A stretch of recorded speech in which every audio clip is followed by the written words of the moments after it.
far from even staging. Dale Armstrong, crew chief, what caused all that smoke? Well, Steve, an exhaust valve seat looks like that's what happened anyway. We're taking the head off now to see, but apparently an exhaust valve seat fell out of the head. And shot right out of the header pipe? Yeah, we were up there in the line, and it started smoking when he was backing up, and I really didn't know for sure what had happened, but when he came back there near the starting line, this valve seat come flying out of the pipe. So what could have happened had you run the car in that condition? Well, what happens with one of these things, when that shrapnel starts going around inside the motor, it'll pass from side to side under the blower. And if you try to run it, there's a real risk of those parts that are flying around in there getting under an intake valve seat. And if that happens, it'll blow the blower off or blow the body off. You know, you just can't run it when something like that happens. No wind light is more important than the safety of that driver. Oh, yeah, it was never a thought of running it. Thanks. Okay. Well, here's Kenny Bernstein. Kenny, here's a real good example of drag racing. Everything was so right, and then so quickly it's wrong. Well, you know, it's been a great year at the start of this thing, and the Budweiser Quaker State Buick has been winning and having a good season. The mechanical thing comes up, there's nothing you can do about it. That's just part of the game, you're right. What happened there on the line? What were you aware of as it was happening? Well, the first thing was when I finished the dry burnout, the dry hop, the car went to a different pitch. It went high up on the idle. I first thought that the idle was stuck. I thought maybe it had hung on the injector a taste. But then I started watching blue smoke out the right pipe, and I kept seeing it get worse and worse and worse. As I backed up, I knew we had some mechanical problems going on. When I stopped, I whacked the throttle just a minute, just to make sure that I didn't have a stuck throttle, which I knew I didn't by then. And of course, Dale and Jeff observed, and Dale made the decision to shut it off. It had a bad exhaust valve in it, and that's it. Well, we sure hate to see you pull out like that, but we look forward to you in the future. Well, I appreciate it. There's 1,001 ways to lose in any motorsport, and drag racing's no exception. Well, you've seen quite a few of them. Let's hope not too many more. I hope not. Thank you, Paul. Well, Kenny Bernstein still leaves Columbus with a sizable points advantage towards what could be a third NHRA World Championship. Well, now it's time for what the fans call the factory hot rod. Pro stock, and this is round 2 action. These are 2,350-pound automobiles on gasoline in the tank, 4-barrel carburetors. In the far lane, the maroon and silver Oldsmobile Forenza heating up the tires. That is Gary Brown, a husky young driver out of Beaufort, Georgia, and he ousted Darrell Alderman in round number 1. He will be up against here in round number 2, a fine driver from Ventura, California, in a Chevrolet Camaro. That is Jerry Ekman. Now, the pro stockers, when they stage, the RPMs come up over 8,000. They sidestep the clutch, and they're away. There's a fire into Gary Brown's car. A flash of sparks under Brown's machine as Ekman comes across the line. Jerry Ekman with a 767, 181 miles an hour. The fire under Brown's car apparently out. And Paul, it looked more like sparks really than fire, and it happened the instant he left the clutch out. Both cars, as you can see, left right together. Brown totally unaware of any problem. He just stayed foot mashed right down on the pedal. Now, it may have been, let's take a head-on look. Now, what's the car on the left? As soon as the clutch is released, a shower of sparks out of the bell housing. Possibly a clutch that's going away. Jerry Brown certainly not the run you wanted. They said you were throwing a lot of sparks at the line. What were your problems? I really don't know what that could be. You know, that's the first report I had of that all weekend. We never have that problem in the past, so I don't really know what that is. That's so often happens. The driver is the last to know. Well, there you're looking at the World Championship points leader and defending Spring Nationals Pro Stock champion. That is Butch Leal in his Trans Am.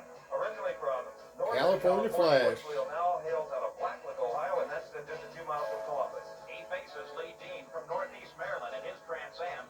Dean has never won a Nationals event. Now, these cars may not run 260, 270 miles per hour, but I believe, and a lot of people agree, they're among the toughest cars in all of drag racing to drive. Short wheelbase, the wheels are off the ground at the start, and it's a good start by both drivers. Butch Leal in the near lane, about a fender in front. He stretches that to a full car like that. The crowd loves it. The hometown boy, Butch Leal, 7.59 seconds. Lee Dean almost coming around with a spin at the end of the run there. That's what pro stock racing is all about, though. Close competition. Now here's Bruce Allen and Kenny Delco. Kenny Delco had a brilliant drive in round number 1. He hole shotted his way past the always tough Don Coons to get to this point. Delco wheeling a Camaro out of New York State. He will face Bruce Allen from Arlington, Texas in another Chevrolet Camaro. Allen beat Warren Johnson to move into the second round. And of course, Bruce Allen hoping to put Chevrolet back in the winner's circle. They did not win a single pro stock event all last season. They lead identically together.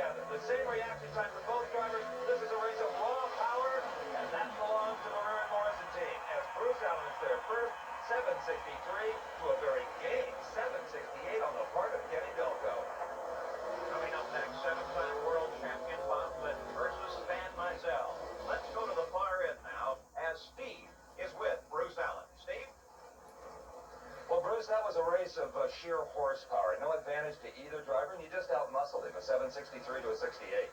Yeah, we're starting to come around a little bit. We've been having a little bit of troubles, but just feel like if we could get down the track, we could make a good run. It's just one of those situations where you get up there and do the best you can and see what happens. And in that particular run, we were even almost all the way down the track, and I pulled her over in high gear, and the sheer power of the rear Morrison car just drove away from him.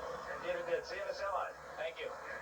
So Bruce Allen waits to see who he will face in the semifinal round. In the meantime, back at the starting line, Stan Mizell sits ready. Stan Mizell is from Gainesville, Florida, Paul, and he made a tremendous leap just 2 years ago from stock eliminator to pro stock and has surprised a lot of people. He beat Nick Nicholas in the first round. There is the smiling face of the Hoosier, Bob Glidden. Of course, Bob and his boys running the consummate pro stock race team. Glidden in the near lane, it's a Glidden away first. Bob Glidden with a nice advantage right off the mark, but look at Mizell. He's not throwing in the towel. It is Bob Glidden all the way and very quickly. 752, 185 miles an hour to Stan Mizell, 765. So among the 4 cars remaining in pro stock, Bob Glidden has the only non-General Motors product. And here's how they'll set up. It will be Glidden. He has lane choice over the Chevrolet Camaro of Bruce Allen. And it will be Butch Leal from right here in the Columbus area in his Trans Am up against the Camaro from California of Jerry Ekman. So the semifinal rounds in pro stock are now set. They're also preparing in the funny car pits for the semifinals in funny car, as Don Perdone's crew works on his machine, preparing to meet Billy Meyer. Coming up next, a very special competition. Okay, let's fast forward real quick through these commercials.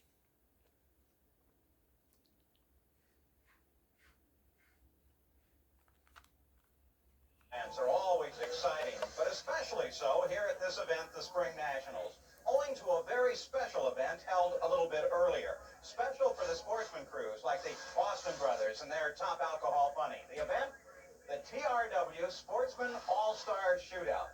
Now, to get into this event in your individual division, the 7 geographic divisions of the NHRA, you competed against other sportsmen scoring points. And then you and the previous champion all come here. Now there's a runoff in the 8 sportsman categories. And on the line, prestige for driver, crew, and your geographic division, and a $50,000 purse. And Paul, let's take a look at the final rounds as they occurred earlier today. First up was the Super Street Division. Now this is designed for basically street legal type automobiles. The final saw a pair of Craig Miller in the near lane, Craig Porter in the far lane. Now in Super Street, there's a performance limitation. The drivers cannot put quicker than 10.9 seconds. And at the finish line, it was Craig Miller in the blue car at 11.08 seconds to his opponent's 11.06. So off the starting line, Miller was quicker than his opponent, and that got him the victory in Super Street. Super Street, a real driver's class. Craig Miller, 2 years in a row. Yep. Tell you what, it's real exciting to win. I tell you, especially since you can do it 2 years in a row. And you pulled him off the line. Did I? Oh, man. It's unbelievable. I just have to thank TRW, TCI, and NHRA for putting on this race for our sportsman racers. Congratulations. Thank you.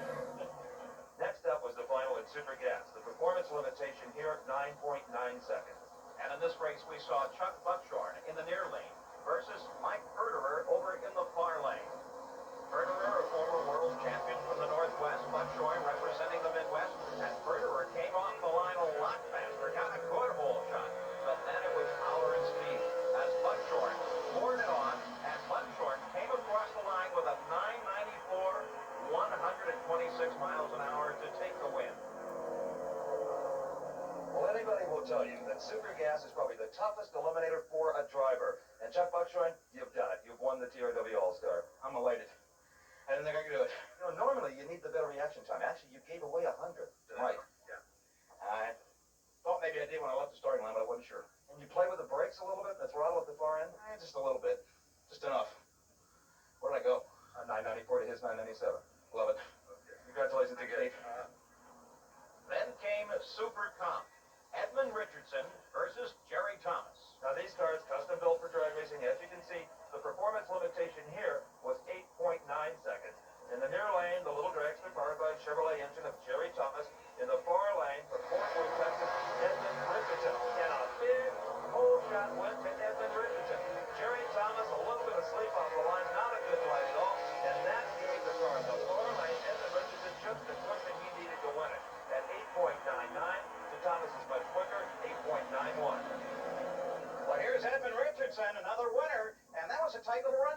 Yes, it was, sure was. I think with them, I think I had a little bit better line, so I think I pulled it off barely. The Sportsman Run really means a great deal, doesn't it? Yeah, it sure does. It feels real good. Real good. That's what leads to running the big stuff. All right, congratulations. Thank you. Next up was Stock Eliminator. A little different situation. An index is established for each class in Stock Eliminator, and then the Christmas tree starting system provides the handicap for the car representing the slower class. Alan Peters in the far lane leaves first, and then Gary Long gets his green light. Now, neither car can run faster than their own established index for their class. In this case, Alan Peters holds on to the lead given him and comes home the winner with a 12.78, 104 miles an hour. Alan Peters, the winner in stock. Stock Eliminator cars in NHRA drag racing are the closest things you'll find to the hot rods that a lot of us drive on the street. And this beautiful Camaro of Alan Peters is so typical. But one way it's not typical. The third year in a row you've won this TRW race. It's a tough race, it really is. Everybody goes all out for this race because this is all the division leaders from all over the country, and they show up here, and TRW just really does a great job sponsoring this race. Why does one man named Alan Peters rule Stock Eliminator? I don't know about ruling. I try to just do the best I can and try to be as consistent and steady. But there's plenty of good guys out there, especially like Gary Long is a great driver, you know, top notch. A great reaction time too. Congratulations. Thank you very much. Then came Superstock.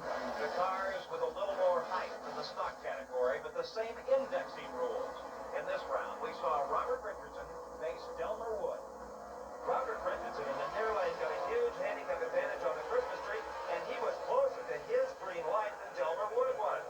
So Robert Richardson was 9/100ths of a second right off the starting line, was never seriously threatened in the final of Superstock. The win went to Richardson at 10.89, 109 miles per hour. Superstock, a very competitive class. Superstock, another one of the real drivers class here in the sportsman categories, and the defending champion goes down to this man, Robert Richardson. You cut a real good light. Thank you, sir. Tell me about the run. Well, I think it was a good run. Well, like before, then I had a 504, and I don't know what I had on that. Not intimidating to look over and see the champ there. That's right. Well, you're the champ now. I knew that too. Congratulations. Thank you, sir. Next up was the final in competition eliminator. It pitted a pair of former world champions. In the dragster car from California, that is Bill Maropoulos. He was up against, from Texas, David Nickens in the stock body Oldsmobile in the far lane. The advantages, you might imagine, went to the car in the far lane. Interesting comparison of machinery here. Seemingly an uneven match, but you can see it comes out even in the far lane. That is Nickens. And he got the start early and all the way to the finish line. David Nickens coming home with the win in competition eliminator.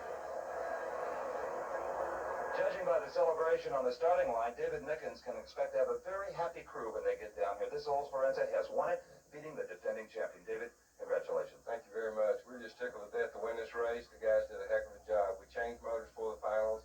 We thought we needed a little performance advantage because Bill won the race last year, and he's been real tough, and I think it worked out for us. You know, why do you think we saw so many drivers who won the finals a year ago back again when you consider there's thousands of racers in this program? Well, this is truly the TRW All-Stars, and these guys are All-Stars when they come here. And Bill's a real tough performer, and he was here, and another couple of guys won it, and that's what these guys are All-Stars here, really. Well, you burned him on the Christmas tree. He told me that. Well, we've been doing a good job all day long, and this was our race. We wasn't going to give it to nobody. Indeed not. Thank you. You sure can tell the sportsman run. Very important to these competitors. In alcohol funny car, it's head-to-head racing. In the far lane, Don Gay Jr. faces Pat Austin. Don Gay Jr. just 16 years of age, and what boys he showed in the final round. They went right together. Pat Austin, who's been the terror of the alcohol funny car class, got there by an eyelash. In the near lane, winning it was Pat Austin at 6:49, 213 miles per hour, alcohol funny car champion.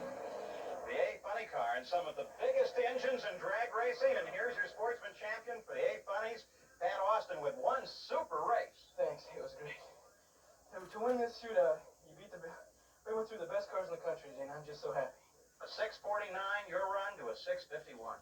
What a race. I mean, been bet on Don, all year, and to go through Manzo and Anderson at the same race, I mean, this is half the race. We got another race tomorrow, and we're going to do the best we can. I'm real happy.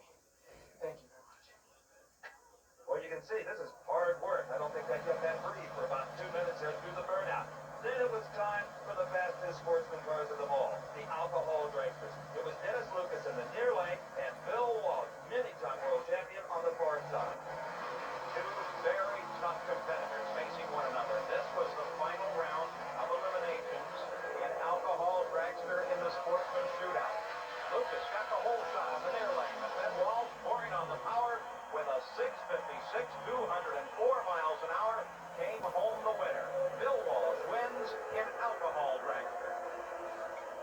Well, I don't have to tell anyone how happy the sponsor of this event will be with this particular winner in top alcohol dragster. Bill Walsh, the three-time world champion. You were off your game a little bit in qualifying. Yes, we think we found the problem. We're still not up to par yet, but we're trying. You know, we keep on sneaking up on it. I don't know what I ran that time. I can tell you, a 656 put away the number one qualifier. What even? He ran 670s. Well, we're lucky. But I'm glad for TRW and Joe Amato and the rest of the crew. They really did a super job. And all the sportsmen did a super job today. Oh, yeah. Exciting close racing. Oh, definitely. It's all close racing. And this is real competition here. Well, there's a check waiting for you for $4,000. Congratulations. Great. Thank you. A great entertainment for the fans and great racing for the competitors in the third annual TRW Sportsman All-Stars. As we take a look at the winners, it was also very important for regional titles. Indeed, Paul, and the winning team in a trade division number 4, the southwestern United States, Texas, Oklahoma, Louisiana, and around that area. Congratulations to that team and all of the individual champions in the third annual TRW All-Stars.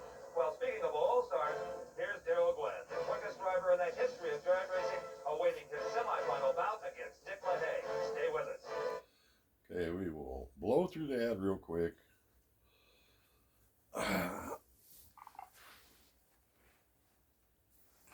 Secret Santa.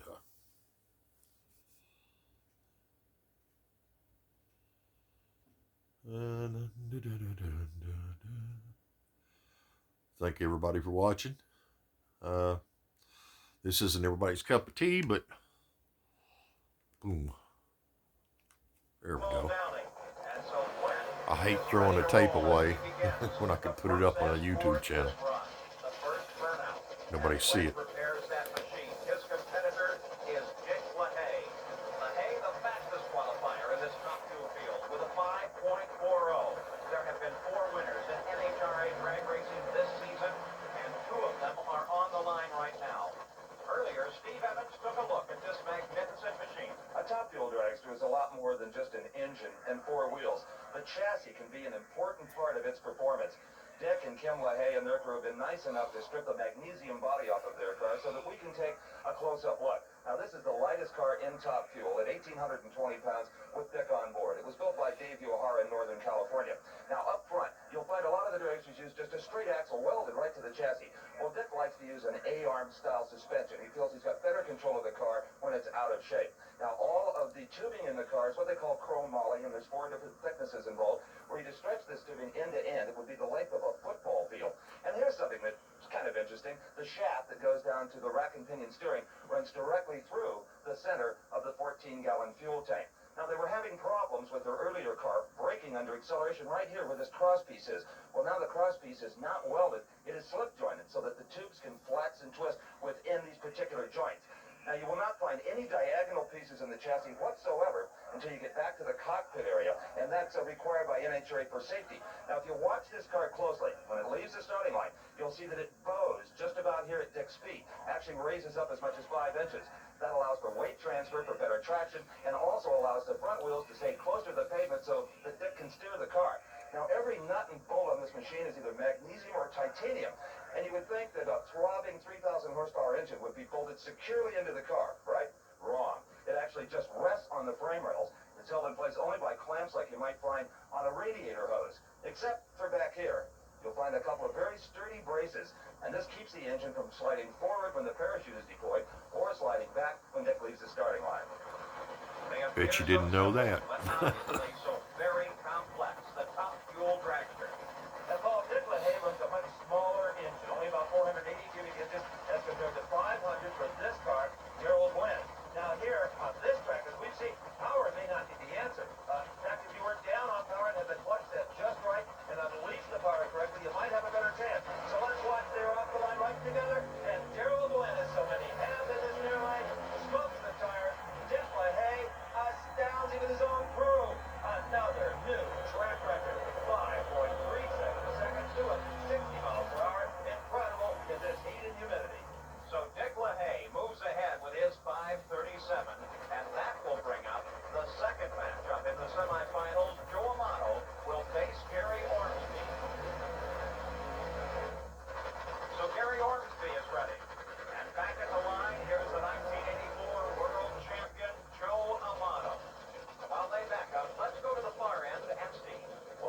boys aren't the only family that can high five on the starting line. Your son and your daughter just did that when they saw a new record on the scoreboard. Again? Point number 37. Oh my God, thank the Lord. I'll tell you what a summer. I mean, what a whole year.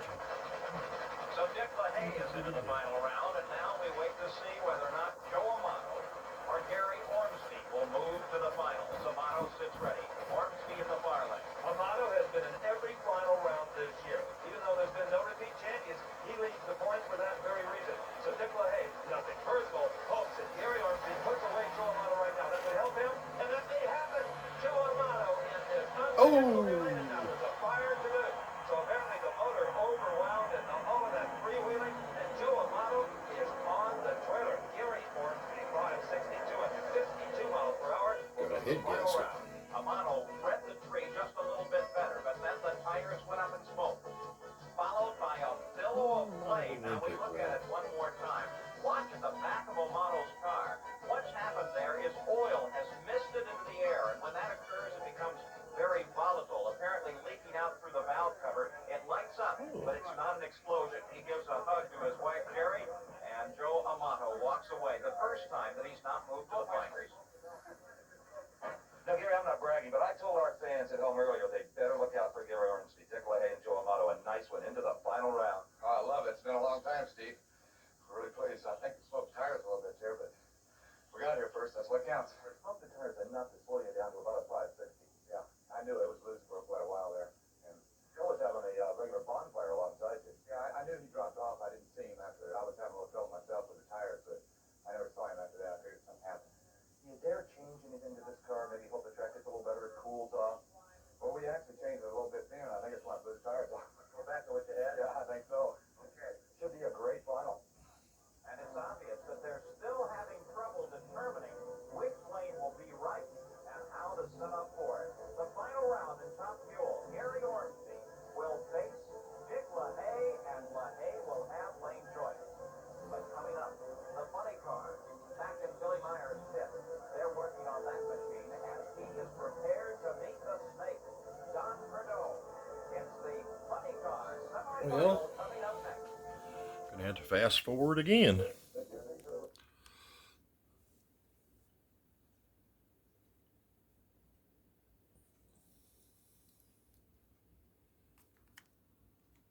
Ormsby's crew, the wing is coming off the car, apparently so that they can get to the rear end, Paul. That could be a story. We'll check on that a little bit later. Right now, it's time for the semifinals of funny car. And in some ways, an unlikely pair. We've already told you the story of DH Snatch Race that turned big-time pro here today. And in the near line, Chip Head from the local area who admitted himself that he has been struggling all along and has had a lot of luck driving with it. Really a Cinderella story on the line here now. Local driver Jim Head, D.A. Santucci, who has never been this far in funny car eliminations. Santucci brings the machine up to the line ever so carefully. He knows a great reputation lies at stake here. In the near lane, Jim Head, earlier Steve Evans pointed out all those timers on board to give him what he hopes will be an extra advantage. Jim Head inside the car, rattling around in that steel cocoon of a roll cage. Fiberglass body on the tube chassis. They leave right together. D.A. Santucci and Jim Head. What a drive right there. Head of the near lane. Santucci four lane. And the win light, it is for Jim Head. 584, 246 miles per hour. And Paul Page, that was definitely worth another look. But Steve, some concern back at the starting line. A red light burns. And the question is, was there truly a red light? Now, it appeared to me that there was a flash of green in Santucci's lane. There was. Going to the finish line, it was still Santucci, but then Head came on strong and got him with inches to spare. Head with a 584 as the win. You didn't lose it all today. I proved to everyone you're a winner. It was successful. It was a wonderful outing, and this is just great. I am especially here to talk to you. We always see you on TV, so now it's my turn. Come back and see us, will you? You got it, Steve. D.A. Santucci. What a thrill his whole crew got this weekend. The equipment has been checked. It was not a foul. That red light was displayed accidentally. So Jim Head, the winner of that run. And now, Don Perdeau will face this man, Billy Meyer. Billy Meyer went through a terrible siege of exploding superchargers. Very dangerous and very expensive. But Meyer has his own racetrack down in Texas Motorplex. He's been testing a lot and has cured that problem. He hopes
Da-da-da-da. Excuse the interruption. This is the way I edit. In front of his There we go. hometown fans. It would be a tremendous victory if he can get that done. Butch Leal in the near lane. He faces Jerry Eckman. Eckman and his car owner Bill Orndorff from Ventura, California, have gone into a very serious engine development program, and it has already paid dividends. They're running about 12 hundredths of a second quicker than they did last season. And Pro Stock guys did pay $50,000 for 12 hundredths. That's the difference between winning and losing. Now let's see, Paul, what happens on the starting line. Jerry Eckman is just about as good as Butch Leal as far as striking off that line. Two drivers very closely paired. Both of them roll up now. Leal in the near lane, Eckman over in the far lane. There you watch as Eckman inches up into the stage he likes now. He's prepared to go. Butch Leal, he's ready as well. This is the semifinal round of Pro Stock. And it's an all General Motors affair. Trans Am's in the near lane. Far lane is a Chevrolet Camaro Raptor. They lead right together. Jerry Eckman matches Butch Leal's reaction time, and that's something not many can do. At the finish line, it is Butch Leal by about half a fender. For the second year in a row, Butch Leal will go into the final round at 7:59, 183 miles per hour to Jerry Eckman 765. Back at the starting line, in fact, Eckman cut a better light than Butch Leal. In fact, Eckman at 8 thousandths of a second faster.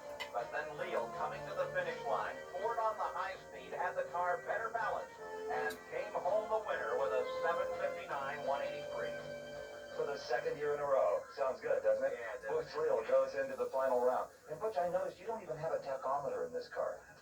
Well, Steve, I've been racing since 1960 and never had one. And at times, people at companies that we race for with an autometer, which is our company, said, why don't we just put something in there? And I said, you know, if you pick it up and it falls, it's going to hit me. In a race car, it weighs 5 pounds. So I don't run one. I like to feel it. If you can feel it, I think I'm like golf. If you can feel the putt, you got to feel the car, you feel the motor. I think it's an advantage. Like today, I've run 3 59s in a row. You just ran another one. How would you relate that to golf? Well, it's the same. It's just like you got a good putting stroke and they're going to fall in. You know, so it's like watching Steve Ballesteros make putts. You know, it's excellent. Well, you just sunk this one dead solid perfect. Butch Leal, final round. Butch Leal has that feeling as he readies himself now for the final round, which will be against the outcome of this match between Bob Glidden in the near lane and Bruce Allen. Ford versus Chevrolet. The leading Chevrolet in the country, Bruce Allen, and the top forward on this splendid Bob Glidden, the 7-time NHRA world champion. Now, Butch Leal, he's down there saying, please, Bruce, could you put away that Thunderbird? Because Bob Glidden is just behind Butch in the points. Now, Butch has that points lead mainly because he's made every final round. Hasn't won them all, but he's been in the finals 4 times this season in 4 races. The Ford of Bob Glidden from Whiteland, Indiana. This man has given many a pro stocker nightmares. 7 times the world champion. He is ready now in the semifinal pairing to face Bruce Allen. Can Allen do it? Can he get past Bob Glidden, who wins so consistently? All right, the delicate staging process begins. Sometimes they'll play a little psychological game here. They'll put on that top 3 stage and both just sit there for a while, feeling each other out. That's starting to go on right now here. The starter doesn't seem concerned at all, but they're taking a long time to stage. And let's see who is going to break first and move up into that final beam on the starting line. It is Bob Glidden finally moving in. Bruce Allen won the war of nerves right there, and he's still letting Glidden sit a bit. The tree in it is Glidden away first. Glidden did not succumb to that starting line battle at all. Bob Glidden, he defeats Bruce Allen with daylight, and the Glidden son enjoying this one. We will have an incredible final round. Bob Glidden and Butch Leal. They have been matching on each other all year long. Tough to play the sight game with a long time and veteran like Bob Glidden. So Bob Glidden will face Butch Leal in the final round of Pro Stock. And Glidden will have his choice of lanes as final round action is coming up next. Okay.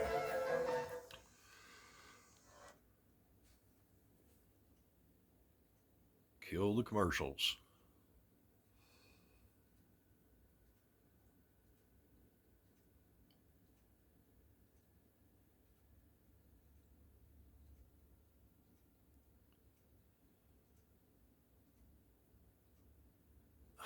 Oh, made a lot of commercials. As today's hopefuls try to become Oh, tomorrow's stick. headliners on You Can Be a Star.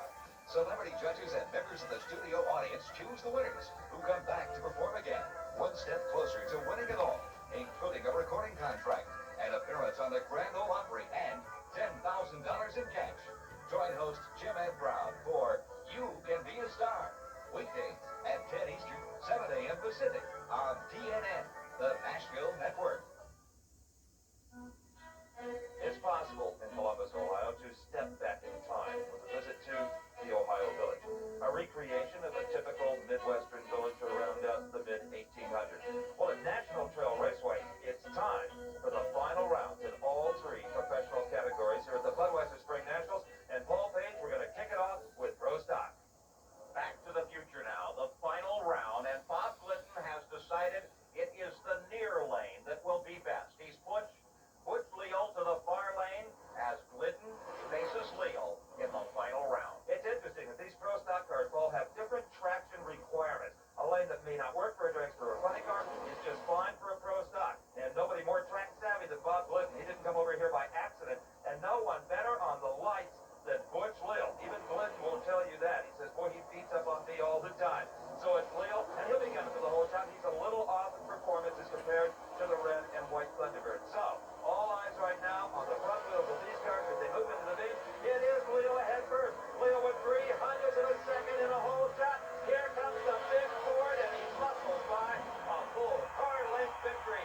Bob Glidden has again won the NH3 Budweiser Spring Nationals at 750. Butch Leal at 763, but a game effort. We talked about at the beginning of the show the ability to tune these cars for the track using suspension as well as clutch and engine. Butch Leal came off the line just a fraction first, but Bob Glidden just laid it right on down. He had figured out the lane, figured out the way to get the power down to the track. Bob Glidden wins with a 750-185.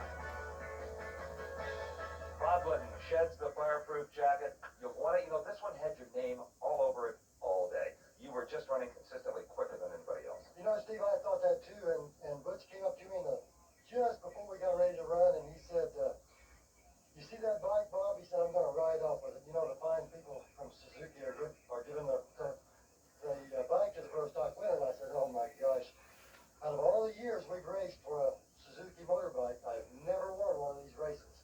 So he was trying to put the jinx on me, I think, and finally we wore it off. So, you know, we need to thank the fans that come and support us and the people from Ford Motorcraft for carrying us through this race. Well said, and can I add a ride on the back? Oh, absolutely. Thanks, Steve. You bet. Thank you. Bob Glidden just dominated today. While Bob Glidden wins here, Butch Leal continues the points lead. And back at the starting line, it's the funny cars. They're ready for their final round. Jim Head begins to roll up to the line. It will be Jim Head facing Billy Meyer. Now, Jim Head won on the circuit last year, the Quaker State North Star Nationals of Greater Minnesota. Billy Meyer, this is hard to believe for a pro of his quality, has not been in the winner's circle in 3 years of competition. So that's Jim Head pulling back in the near lane. Billy Meyer with the escape hatch open, sitting in the far lane. Again on the last round, the choice of lanes came to the near lane. Bob Glidden thought that the near lane was faster. Billy Meyer then sits in a lane that Bob Glidden didn't think was right. Yeah, well, Bob Glidden's got about 1,100 horsepower. Billy Meyer's got, well, we estimate 3,000 horsepower. There's no dyno strong enough to measure it. So, as I said before, they just have different traction requirements. Now, Meyer is one of the very best at getting a car down a slippery racetrack. Jim Head, as we showed you earlier, has so many decisions left up to timers. Billy Meyer would not use timers like that. Well, he will lock up the clutch where he feels it's just right. He'll shift the car where he feels it's just right. It makes you wonder if those timers won't work to Jim Head's disadvantage here, where you really have to feel the pressure. Oh, yeah, a lot of people are saying that. But, of course, Jim Head is in the final round, and they're not. Well, this is the moment that will make the determination of the winner in funny car of the Spring Nationals. That's Jim Head as he enters forward ready. In the far lane, Billy Meyer, that bright yellow machine, as he begins to pull forward now.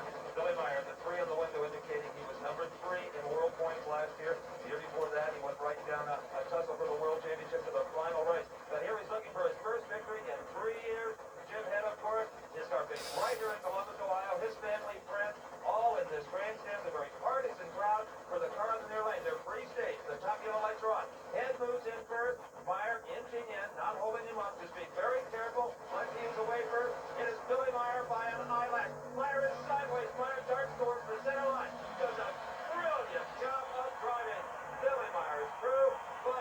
saw a red light on the tree. Meyer at a 584, 251 miles per hour. What a pure driver that young man from Texas is.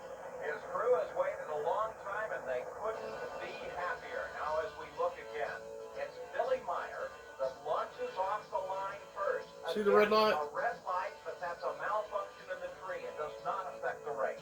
At the halfway point, Billy Meyer begins to pull ahead of Jim Head, collecting the car under him as it tries to get away. And Billy Meyer comes home the winner. So a long, hot day has come to an end for Billy Meyer, but he's not thinking about that right now. Your 11th NHRA national title. Been a long time since the 10th, though. Yeah, I think some of my guys will be, even though we've been flying around every year, it'll be 3 years, which is hard for us to play next week. So I'm glad it didn't go to 3 years. I can keep it in the 2-year range. 584 elapsed time. It wanted to smoke the tires there for a second. I did the same thing I did last round, except this time I went to the center line. I thought maybe I got near it. And I saw him the whole time. He must have been real close. I don't know what happened at the other end, but at the half track, I saw him right out of the corner of my eye. When you see them, they're dangerous. Yeah, you don't ever want to see anybody. And I'm just glad for my guys. It's been 2 years with them. Congratulations again for all of you. Billy Meyer, Spring Nationals champion. There's one race left, Top Fuel. And Dick LaHaye looks on as his crew buttons up his top fueler as he's ready to face Gary Ormsby. Coming up next. Put that STP in there, boys.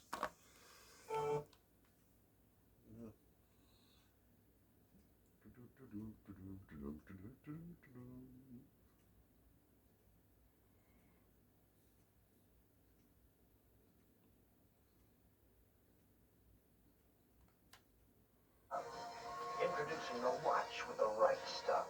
The new Timex Titanium. They're the biggest, most powerful monster trucks in the world. Unleashing their awesome power in the hottest new home video. Return of the Monster Trucks. It's raw action on the first monster truck obstacle course ever. With Bigfoot, USA 1, Monster Man, Rolling Thunder, and more. Plus exciting side-by-side car crushing drag racing. Unbelievable truck crunching. See awesome car crush a mobile home. If you like the original Battle of the Monster Trucks, you'll love Return of the Monster Trucks. You won't believe your eyes as these monsters of the Midway take to the water and much, much more. You've got to experience the ultimate crushing power and thundering action in this all-new video. Return of the Monster Trucks is not available in stores, so order yours today. It's dynamite. Call now 1-800-255-2000 to get your copy of Return of the Monster Trucks for just $19.95 plus shipping and handling. Don't think that offer's still valid. No extra cost. It was only 35 years ago. So call now 1-800-255-2000. Save COD charges by using your Visa or MasterCard. Call now.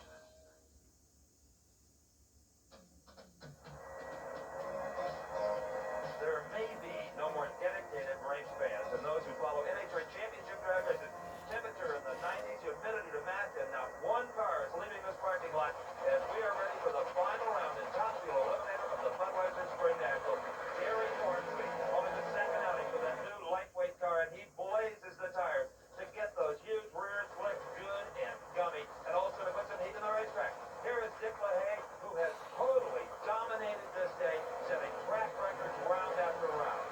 But before bringing their car to the staging lane, the Ormsby crew made a change they hope will help them defeat Dick LaHaye. I was there.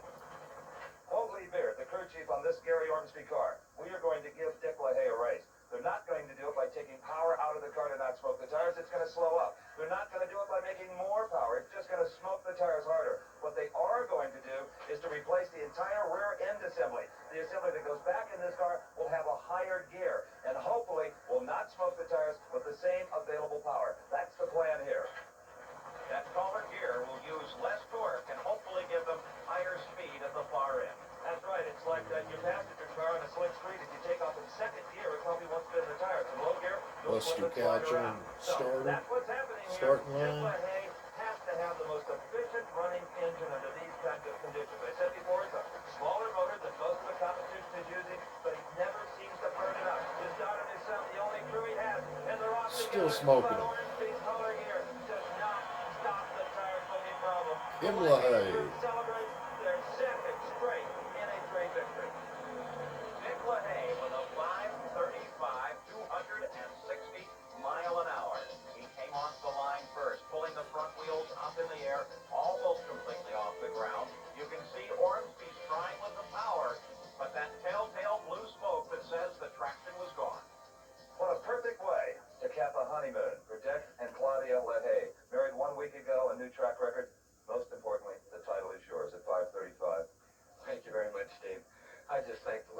can you believe this whole weekend? It's just been unbelievable.